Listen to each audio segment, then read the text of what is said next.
Nicolas Boulris, Oui. hein, qui fait aussi partie du Vent du Nord. Et à temps plein. Hein? Donc un tradeux par excellence. Très deux, oui, par définition, effectivement. On aime ça.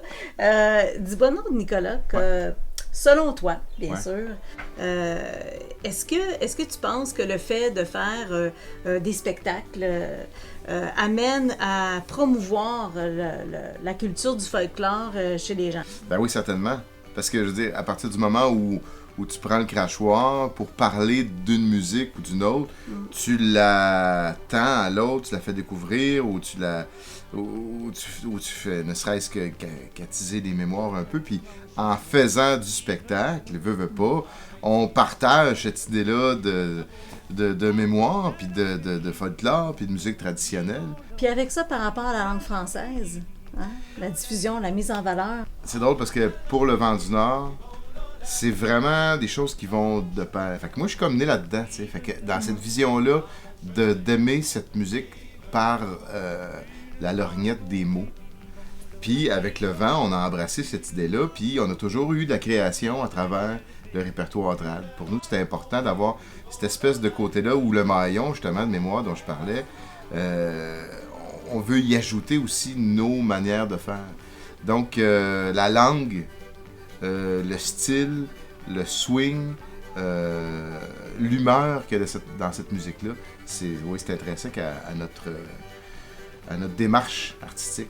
Puis la chanson, pour nous aussi, c'est une façon d'exprimer ce que les gens ont été, mais ce qu'on est maintenant. Tu sais, c'est drôle, à un moment donné, on s'était astiné. Aux États-Unis, on dormait chez des gens. Ça fait 15 ans au moins. Puis il y a l'autre qui nous hébergeait, puis qui nous offrait à souper, gentil. Il commence à nous demander pourquoi on chantait pas en anglais, tu sais. Puis là, on lui explique que nous, on vient du Québec, puis on est, je sais pas, 7 millions de francophones, puis il y a une histoire, il y a une nation. Il dit, oui, mais là, vous marcheriez bien plus si vous chantiez en anglais. Je dis, ben non, on marche dans ce milieu-là parce qu'on chante en français. C'est la différence qui fait que c'est intéressant. Ouais. Puis il comprenait pas, mais on s'est astiné. On est parti. Parce que pour vrai? Ah ouais, on a fait, bon, ben, c'est bien gentil de nous offrir l'hospitalité, mais on va aller ailleurs. En Norvège, on arrive dans une école, à un moment donné, une école de musique. Et là, on nous explique que les gens qui sont là passent une semaine pour apprendre la musique. Je dis, qui ces gens-là? C'est tous les élèves de musique de Norvège, tous les jeunes, donc, doivent passer par cette école de musique traditionnelle norvégienne. Pourquoi? Parce que pour avoir ton diplôme en musique, que tu sois chef d'orchestre, chanteur baroque, pianiste de jazz, arrangeur ou peu importe, il faut que tu connaisses la musique traditionnelle de ton pays. Ça, c'est un truc de filles. Il y en a qui se reconnaissent, tu vois. Ça, c'est un truc de... Les gars, je vous l'enseigne. Les filles peuvent avoir tout ce qu'elles veulent. Tout ce que ça prend, c'est 2 expressions de la face. Des grands... Éric Michaud, conteur professionnel, vulgarisateur historique. Dis-moi donc, pourquoi tu fais ce métier-là? Ben déjà là, c'est un métier qui... j'aime ça être proche des gens. Et j'aime ça parler aux gens. J'aime ça que les gens passent un bon moment. J'utilise beaucoup l'humour dans mes affaires. Fait que j'aime ça faire rire les gens. J'aime ça les faire voyager à quelque part. Pendant que je raconte, les gens ils oublient leurs problèmes. Ça retombe en flocon. Il neigeait la crasse. Mais ce qui était vraiment mignon à voir, c'était les petits enfants du village qui regardaient ça. Eux autres trouvaient ça beau, hein? Puis ils couraient comme ça.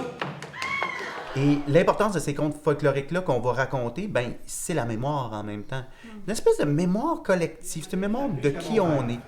Mon père qui m'a raconté un jour l'histoire que je vous racontais là, de mon ancêtre. C'est le livre d'histoire non officiel du Québec, je dirais. C'est une façon de voir, c'est le livre du peuple. C'est le livre des veillées, c'est le livre de ce qui se faisait entre eux autres. C'est des archives de mémoire qui sont racontées. Mia Lacroix, Francis Desilets. Salut! Hein? Salut. Deux grands du trad. Grands parce que vous avez quand même une certaine influence, si on peut le mettre comme ça. Mais vous avez aussi une énergie entre vous deux qui circule bien quand vous performez. Puis Mia, ben toi avec Galant, Oui. ça te permet aussi de... Galant, tu perds ton temps, on va le préciser, hein, parce que c'est du langage interne souvent, Oui. hein, on coupe les s'appelle mots, Galant. on s'appelle Galant, c'est ça. Puis Francis, le jukebox du trad, on aime ça dire ça parce que c'est comme à l'infini. Hein? Pourquoi vous pensez que la musique trad nous permet de mettre autant en valeur le français, la langue française, notre langue à nous en fait? c'est très actuel. Il y a certaines tournures de phrases qu'on n'emploie plus, mais c'est encore vraiment, vraiment actuel. On peut prendre un texte qui date de quelques centaines d'années puis le remettre au goût du jour sans problème. Là.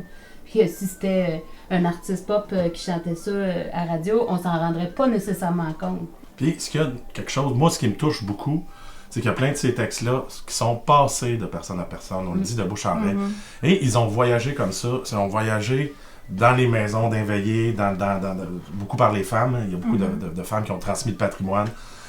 Et ça, moi, je trouve ça beau de pouvoir remonter le fil du temps avec le texte qui a voyagé. Ça me touche aussi. D'arriver aussi à utiliser des mots pour décrire des situations ou des faits, sans que ce soit nécessairement le bon mot précis, mais qu'on arrive quand même à comprendre le sens. Moi, je trouve ça fascinant. Ça voyage en plus énormément, comme Francis disait, c'est passé de génération en génération, de bouche à oreille, et par les hommes, par les femmes, mais aussi de culture en culture. Il y a des chansons qu'on retrouve dans notre répertoire québécois à nous, qu'on peut retrouver dans du répertoire breton en langue bretonne, qui sont...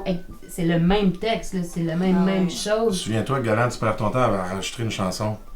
Une complainte sur la fille qui vient sur le perron. Oui. J'écoute la chanson, on adore ça. Puis à un moment donné, j'écoute Johnny Cash qui fait exactement la même chanson, qui fait partie du Americana, du répertoire un peu plus traditionnel de la musique américaine. Clairement, il y a un Québécois qui est allé aux États-Unis et qui l'a traduit, qui l'a ramené. De la migration des Québécois vers les États-Unis. Du 19e siècle, mais tu sais, d'écouter puis de faire, OK, c'est le même air, et c'est la même histoire qui a été traduite et rimée en mots. Fait que c'est aussi ça, c'est aussi une espèce d'échange, un glissement d'une culture à l'autre.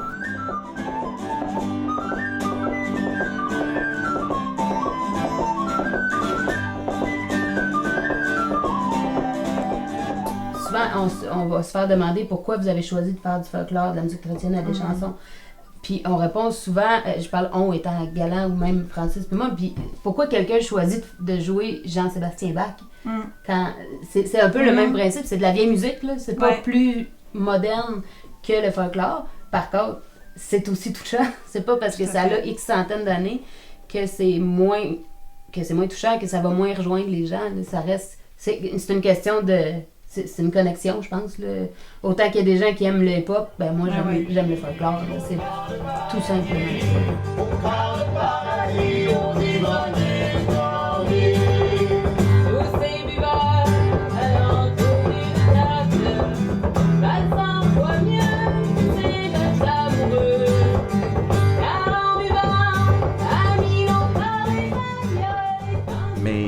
Le fait est de juste raconter ça. Laissez ça dans les airs, laissez ce que les gens ont à apprendre, puis après ça, ben, on laisse aux gens le soin de vivre leur propre histoire. Si ça peut influencer les plus jeunes comme ça, ben tant mieux. Moi, je vais faire ça, je vais continuer à le faire, puis ça fait des générations que je fais ça. Moi, je pense que si on fait la promotion, ou on le présente, pas pour convertir comme une religion ou quoi que ce soit, mais ça fait que la personne peut se faire une tête là-dessus, puis décider, dès son plus jeune âge, genre, moi, ça m'attire pas. Ah, puis... La beauté, c'est qu'ils ont même le droit de changer d'idée. Voilà. Et c'est pour ça, en fait, qu'au Québec, oui, tous les jeunes, faut s'arranger pour qu'ils puissent voir ça, vivre ça.